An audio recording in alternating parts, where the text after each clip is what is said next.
Olá, mais uma vez aqui reunidos em torno do Evangelho de Jesus, à luz da nossa doutrina, a doutrina espírita. Estamos num espaço cedido pela nossa casa, a Casa Paulo de Tarso. Antes de nós iniciarmos a nossa reflexão, vamos agradecer a Deus, a nossa vida, e agradecermos essa oportunidade de mais uma vez estarmos junto aos ensinamentos do Cristo. Que assim seja, graças a Deus. Bem, capítulo 6, o Cristo Consolador do nosso Evangelho, itens de 1 a 5. Jesus a todo momento nos convida,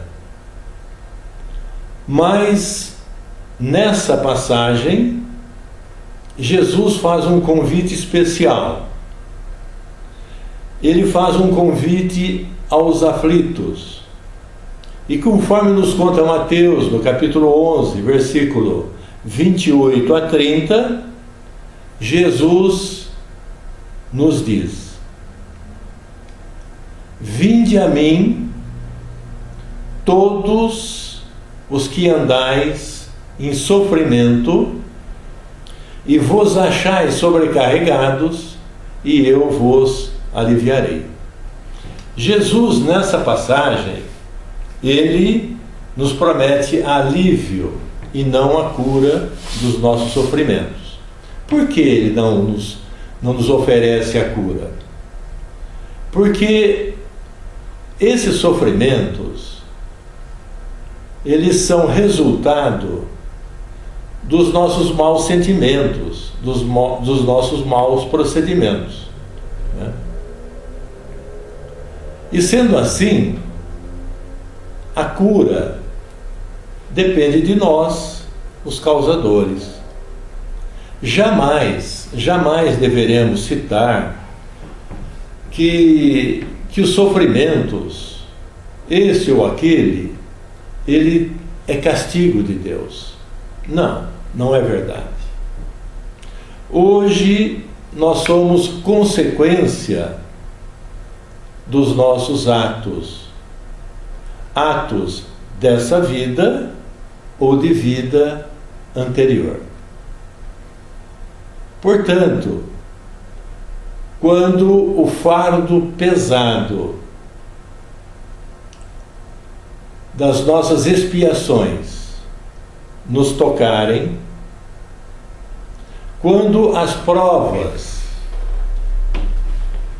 representadas pela perda das pessoas mais queridas, quando as enfermidades do corpo nos visitarem, quando as frustrações, as decepções, as desilusões com as pessoas mais queridas abrirem chagas profundas em nossos corações e nós entrarmos em sofrimento, é chegada a hora de buscarmos, e com certeza encontraremos consolo nos ensinos de Jesus. É nesses instantes, de forma extremamente misericordiosa, é que ele conclama, ele proclama: Bem-aventurados os aflitos, porque vos consolarei. Nesse momento, ele nos aponta caminhos. E ele nos diz assim: Tomai sobre vós o meu jugo e aprendei de mim,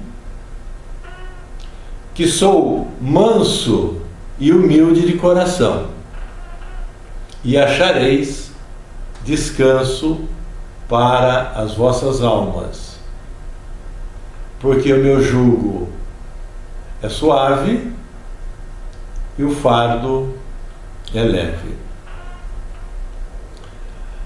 Essa colocação de Jesus, ele é uma analogia, ele faz um comparativo do jugo, que é uma peça de madeira muito utilizado naquela época para atrelar bois, as carroças, né, aos arados no cultivo da terra, né? E esse jugo, quando ele não é bem aparelhado, quando ele não é bem lixado, enfim, o termo correto mesmo é bem aparelhado, né? Ele, por ele ser colocado na cabeça dos animais, ele acaba criando ferimentos, e esses ferimentos acabam consequentemente trazendo dores e sofrimentos, né, para esses animais. Mas no sentido espiritual que Jesus utiliza, o jugo, ele se refere a sentimentos e valores aos quais ficam atrelados os homens, lhes causando ou não sofrimento, estados de aflição, né? Enquanto o jugo de Jesus é um jugo caracterizado pela humildade, pela tolerância, pelo perdão, pela resignação, o jugo da terra, que atrela os homens a séculos de sofrimento, é o ódio, a vingança, a inveja, a intolerância, a ambição desmedida, a preguiça e outros tantos desvios, todos eles nascentes do egoísmo e do orgulho. Mas daí chega alguém e nos diz: sim, mas nós estamos em evolução. Tá certo, realmente nós estamos em evolução. Mas o que nós precisamos saber e entender é que a verdadeira felicidade nós jamais encontraremos nos bens temporais da terra, e sim nos bens e valores conquistados para o Espírito, que é eterno. E isso através da benevolência para com tudo e com todos. É difícil? É o caminho. É esse o caminho. E entendemos também que essa é a base de todos os ensinamentos trazidos por Jesus. A benevolência. Que em um certo dia, em um determinado dia, após 3 anos de apostolado junto ao povo sofrido da Judéia, em um determinado dia, ele nos promete um outro Consolador. Mas por que um outro Consolador? Em que contexto isso daí aconteceu? Era o período da Páscoa. Jesus e seus discípulos haviam saído da Galileia e vindo para Jerusalém para as comemorações da Páscoa. A Páscoa, junto aos judeus, é uma das 3 festas grandiosas da Judéia, uma das festas mais importantes, não é? Então, nesse período, nessa época, Jesus já sabia que ele estava vivendo os seus últimos instantes aqui na terra. E o convívio junto aos seus discípulos já trazia ali um ambiente, um clima, né, de extrema tristeza. E logo após a última ceia, Jesus reúne os seus discípulos e ele faz ele lhes traz uma informação, e essa informação ela consta em João, no capítulo 14, versículo 15 a 17. E ele diz, mais ou menos, ele diz assim: prestemos atenção nessa fala de Jesus, pois ele fala com espíritos encarnados, mas ele fala com espíritos. E ele diz assim: se me amais, guardai meus mandamentos, e eu rogarei ao Pai, e ele vos dará outro Consolador, para que fique eternamente convosco, o Espírito da verdade, a quem o mundo não pode receber, porque não o vê, nem o conhece. Mas vós o conhecereis, porque ele ficará convosco e estará em vós. Mas o Consolador, que o Espírito Santo, a quem o Pai enviará em meu nome, vos ensinará todas as coisas e vos fará lembrar de tudo o que vos tenho dito.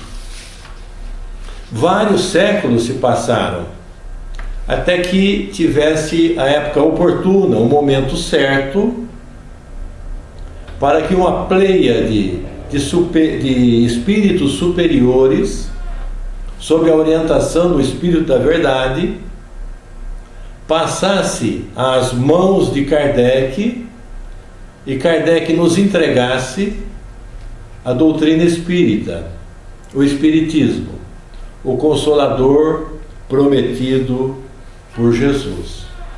Era o ano de 1857. E o Espiritismo chega e, como doutrina, ele nos permite entender e receber o consolo de questões angustiantes, até então injustificáveis. E essas questões angustiantes, eles ainda afligem a humanidade. Questões como essas, que são comuns. Por que eu, com essa doença, com essa enfermidade tão cruel? Por que existem homens tão ricos e homens em miséria absoluta? Por que eu perdi o meu marido nesse momento que mais precisávamos dele?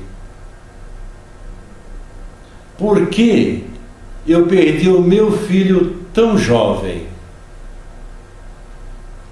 Se você não tiver resposta para essas questões e não houver a resignação, o sofrimento será absoluto. E com certeza, você questionará a fé em Deus. Isso é inevitável. O que nos permite também, com a chegada do Espiritismo, a nossa doutrina, foi exatamente recordar os ensinamentos de Jesus e trazer também entendimento de algumas citações até então que não nos eram tão claras. Por exemplo, o meu reino não é desse mundo. Há muitas moradas na casa de meu Pai. Uma outra, ninguém poderá ver o reino de Deus se não nascer de novo. Nós temos uma outra que diz assim, aliás, ela consta, é a pergunta número 1 do Livro dos Espíritos. Nessa questão não se pergunta quem é Deus, mas sim o que é Deus. E a resposta dos benfeitores espirituais, eles nos diz que Deus é a inteligência suprema e criadora de todas as coisas. Nós aprendemos também, o Espiritismo nos permite, através da mediunidade, como já dissemos anteriormente, que somos espíritos eternos e que a vida tal qual ela passa para uma outra, após a perda do nosso corpo, ela passa para uma outra dimensão existencial. A vida continua, ela vai continuar no mundo espiritual, que é um mundo que é invisível.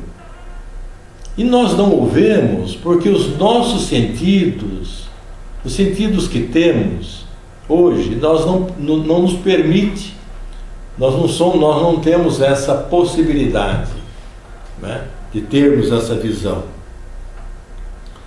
Nós também podemos entender as sucessivas reencarnações que temos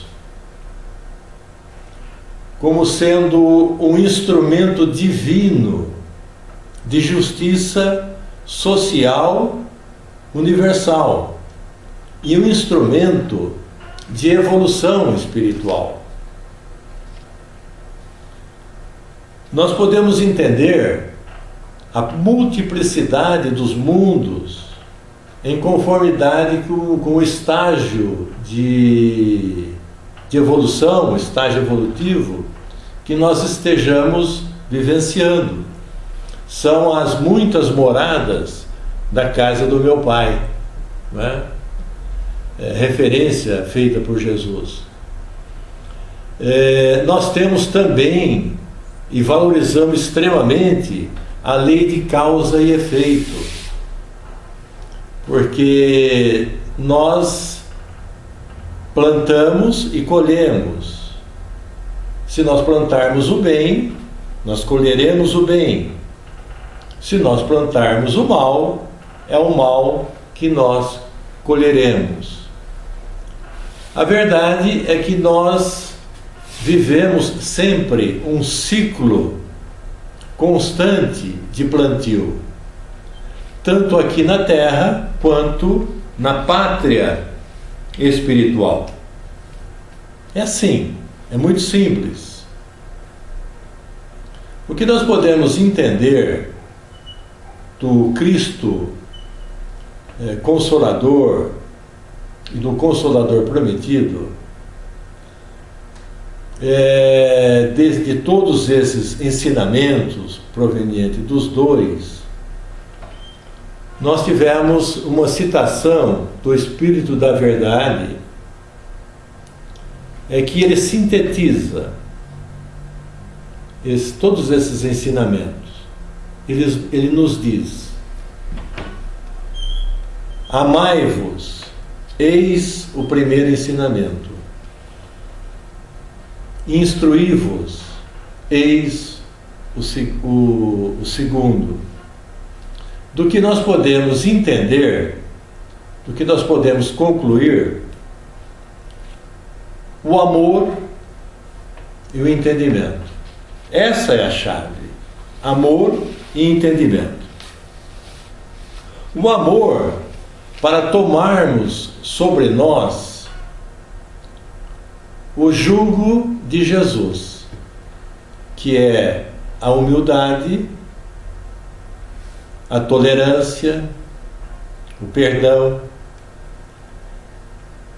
e que esses valores, esses sentimentos, eles nos permitirão suportar todas as vicissitudes da terra, fazendo com que o nosso fardo se torne mais leve, que é a resignação.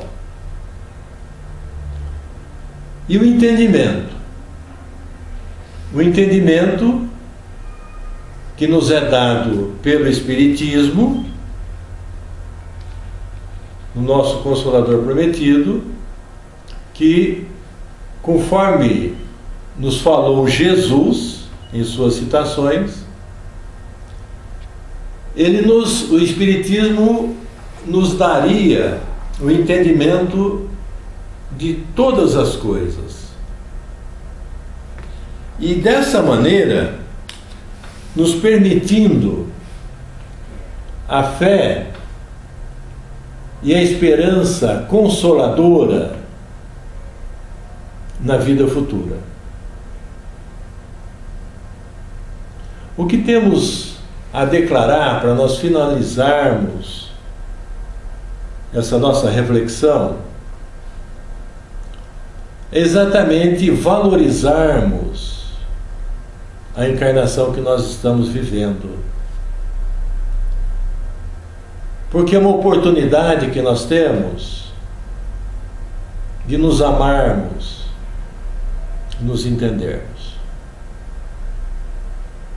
Nós ficamos por aqui, deixando essa mensagem para vocês, para todos nós, né?